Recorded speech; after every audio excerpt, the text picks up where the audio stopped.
把玩的是快乐，分享的是心情。大家好，欢迎收看涛哥测评。本期呢，我们不开箱玩具，来开箱一款华为最新的折叠屏手机 Mate X2。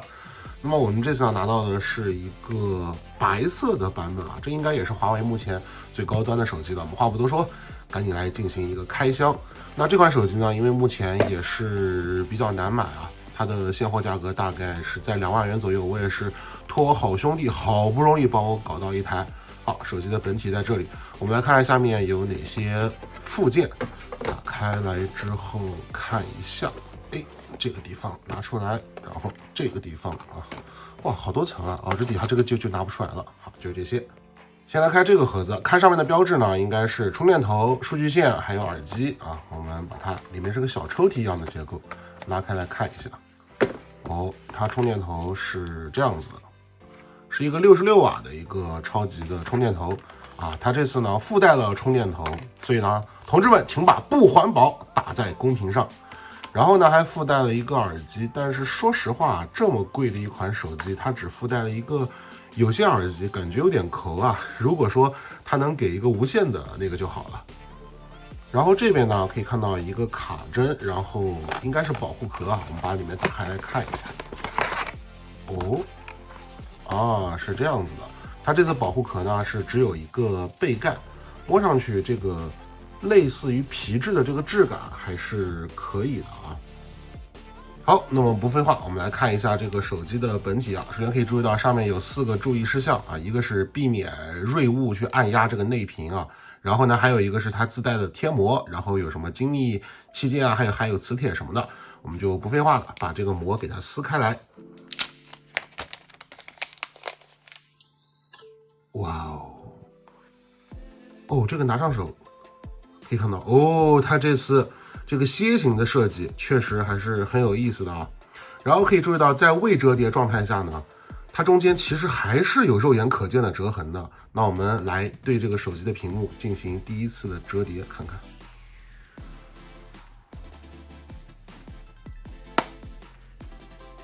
哦，是这样子一个手感。拿上手的第一感觉呢，就是还可以。我们来看一下它有多重啊。来看一下，在没带手机壳的状态下。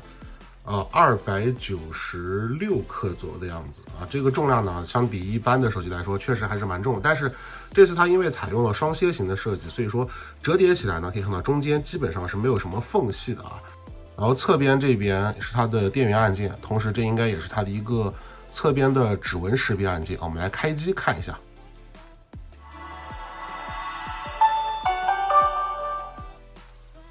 OK， 那么现在手机呢已经完全开机了，我们简单来看一下外观，包括一些上手的使用感受。首先侧边的指纹识别啊，可以看到这个速度呢还是非常快的。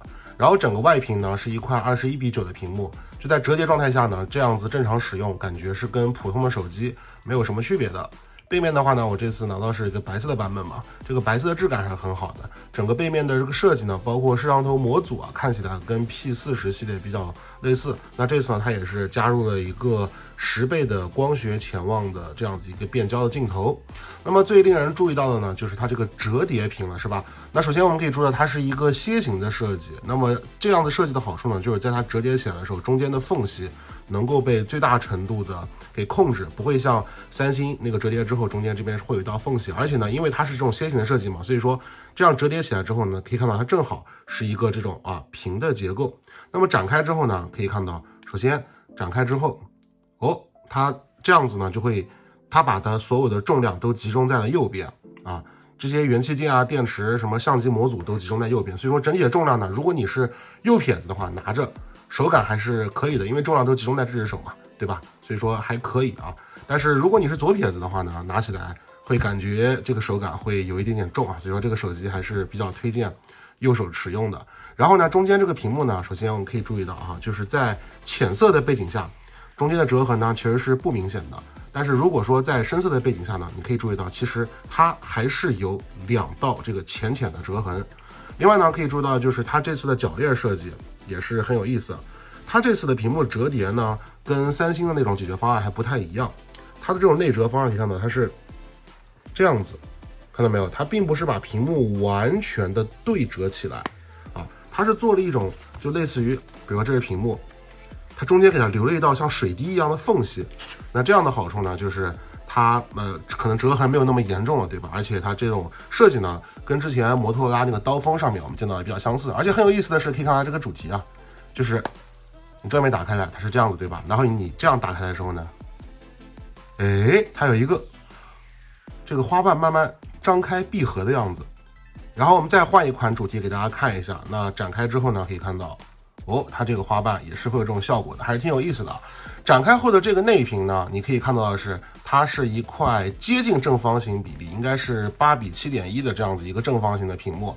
而且呢，可以注意到就是它这块屏幕还是很干净的啊，没有任何什么挖孔啊、摄像头什么之类的。没错，它的这个前置摄像头呢，是被集成在了外屏的这上面，它是一个药丸的设计。虽然说我不是很喜欢这种药丸的这种设计风格，因为感觉太大了，是吧？但是它就是这样子。那么我手边正好有上一代的这个折叠屏 Mate X S， 也是我当主力机用了一段时间。那 Mate X S 呢，可以看到它跟 Mate X2二者最大的区别呢，就是一个是外折，然后一个呢是内折啊。那么这个外折的方案呢，它比较好看啊，比如说你看这样子折过来之后啊，就是这样。但是可以看到这个外折的折痕，在你使用了很多次之后呢，就比较明显了。即便是在这种浅色背景下也是这样。而且呢，因为屏幕都是集成在外侧的嘛，所以说呢，你平时就得用它这样子一个保护套给套起来，要不然的话呢，你直接放在口袋里面或者包里面的话，你会非常担心脆弱的外屏受到这种硬物的碰撞。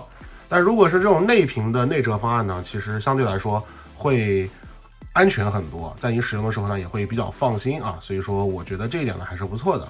然后呢，我们可以来看一下这两款手机的屏幕大小啊，看一下，哦呦天哪！哦，可以看到 Mate X S 好像是比它的屏幕稍微高那么一点点的啊。那整体来看呢，就这个折叠的大屏的使用观感来说，我觉得 Mate X2的这个肯定是要更好的。然后相机方面比较有意思的是，如果你是在用这个外屏啊，然后进行自拍的话，那么它默认呢是用前面这个镜头来进行拍摄。但如果说你这个时候给它展开到内屏，然后呢我们再点这个自拍，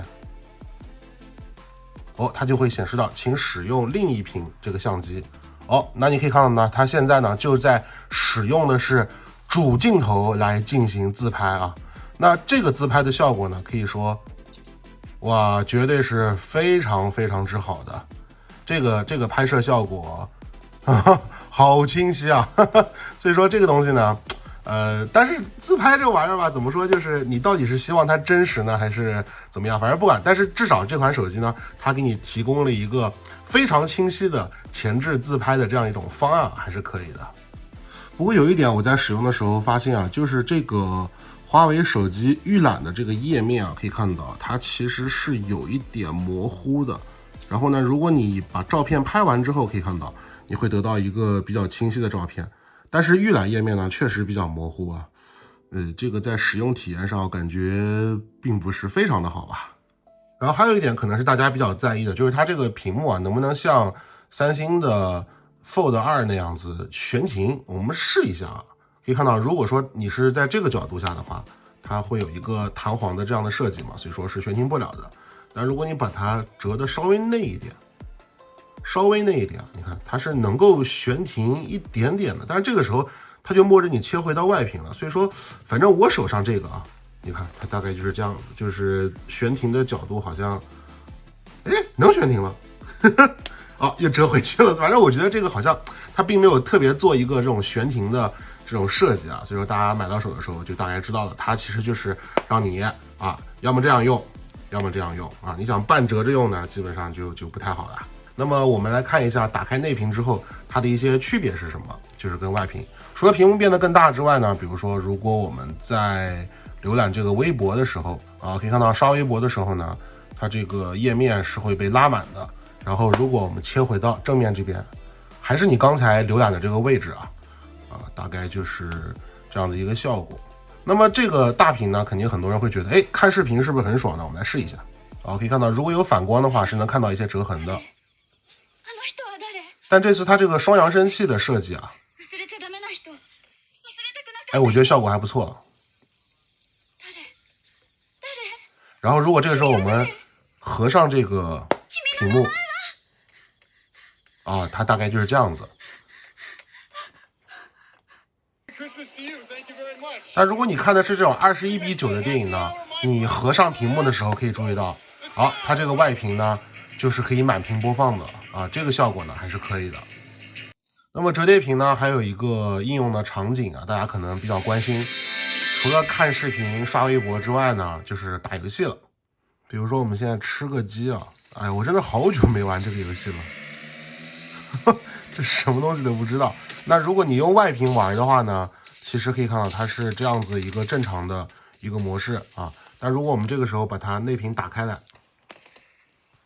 哦，可以看到它这个上下呢就画幅宽了很多。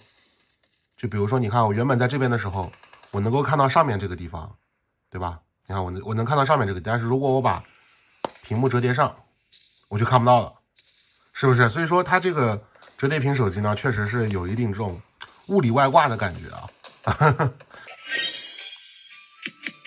不过我们可以看一下，在斗地主的时候呢，用外屏玩的话，就是这种正常的手机的视角。然后呢，如果这个时候我们把它拿到内屏，哦，可以看到展开来之后呢，这个人就被挡住了。但我觉得用这个屏幕玩斗地主还挺爽的，有没有？炸弹。哎，你看这个欧本赢了嘛，对不对？炸弹。哎啊！什么？我有个王炸没出，然后我居然输了啊！什么鬼？那么最后呢，我们把这个保护壳给它装上去，看一下效果。那可以看到它这个地方是可以撕下来的，里面这边是一个带有一点点粘性的这种，也不是胶条吧，反正就是可以可能抓住手机背盖后面，扣上去后大概就是这样啊。好，可以看到从后面来看呢，啊，这个效果大概就是这样。然后它也会有一个这种它的标志，然后这个地方呢它是有一个哟，哦，它是带弹簧的，等于相当于是一个小支架，平时你可以这样子把手机支撑在桌面上，而且呢，如果说你用的是它的大屏的话，对吧？比如说你要进行一些观影的操作啊，那么你也可以使用这玩意儿。哦，这个就很舒服了，确实，因为你平时用折叠屏的话，你用这种大屏幕，你放在手上看视频拿着会很累，太重了。但如果放在桌子上的话，哦，这个就很好哦。这个壳子，我觉得后面这个小东西的设计呢，还是挺不错的。那总的来说，我觉得这款华为 Mate X2 呢，给我的感觉就是在折叠屏的形态上，相比较于之前的 Mate X 和 XS 呢，外折屏的方案，内折屏呢，对于脆弱的折叠屏的保护是更好的，而且全新的这种铰链的设计呢，也能够一定程度的减缓视觉上折痕的出现啊。那么这一点呢，我觉得在整体的形态上，特别是它这个楔形的设计，还是很创新的啊。但是怎么说呢？目前来说，市面上的这种折叠屏的手机，其实整体的使用感呢都不会说非常好，毕竟它目前还是一个新鲜的事物。所以说，如果你想买折叠屏的手机作为主力机来使用的话呢，我建议你还是自己去实体店拿一个看看到底适不适合你使用啊。当然怎么说呢？我觉得能买得起这个手机的人，可能就不会在意什么好不好用啊、性价比啊，这他们要的呢就是展开屏幕的那一刻。